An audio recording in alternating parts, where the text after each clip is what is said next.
নিজেদের উন্নতি ঘটিয়ে থাকেন।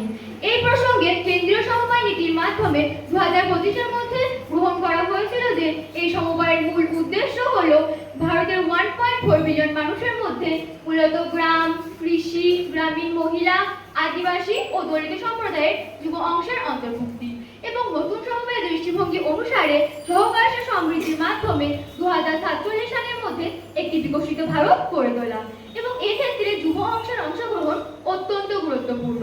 আজকের যুবকেরাই হলো নতুন চিন্তা এবং উদ্ভাবনী শক্তির বাহক। তাদের এই প্রযুক্তিগত দক্ষতা সমবায়কে আরো স্বচ্ছভাবে গড়ে তুলতে সক্ষম। আজকের যুবকদের অংশগ্রহণই ভবিষ্যৎ সমবায়ের নেতৃত্ব দিতে পারে, অর্থাৎ আজকের যুবকেরাই হলো ভবিষ্যতের নেতা। কিন্তু নেতৃত্ব তো আর হঠাৎ করেই তৈরি হয় না, বরং নেতৃত্ব তৈরি হয় সুযোগ ও দায়িত্বের মাধ্যমে। আমার মতে সুযোগ দিলে সম্ভাবনা বাড়ে এবং দায়িত্ব দিলে তৈরি হয় নেতৃত্ব। আজকের এই সমবায় ভবিষ্যতের যুব সমাজকে এক নতুন কর্মসংস্থানের সুযোগ দিতে পারে। তারা কৃষির মাধ্যমে নিজেদের আর্থিক উন্নতি ঘটাতে পারে।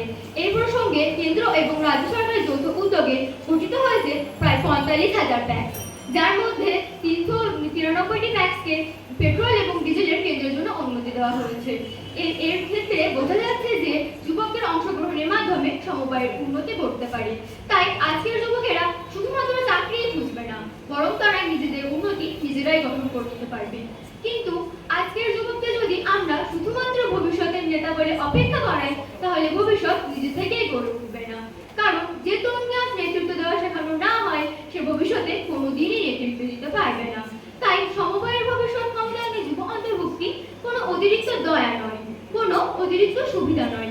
এটি ভবিষ্যৎ গঠনের দাবি, এটি সমবায়ের দাবি, সর্বোপরি এটি উন্নয়নের দাবি। আমি শেষে দৃঢ়ভাবে বলতে চাই, তারুণ্যকে বাদ দিয়ে সমবায় গঠন সম্ভব নয়। তারুণ্যকে সঙ্গে নিয়ে সমবায় গঠন করতে হবে। বিদ্রোহী কবি কাজী নজরুল ইসলামের ভাষায়, ওরে নিপীড়িত, ওরে ভয়ভীত, শিখে যা, আয় রে আয়, দুঃখ জয়ের নবীন মন্ত্র, সমবায় সমবায়। এই যুব অংশের অন্তর্ভুক্তির মাধ্যমে সমবায় এগিয়ে চলুক তার সমবায়ের পথে। জয় হোক যুব শক্তি, জয় হোক সমবায়। ধন্যবাদ।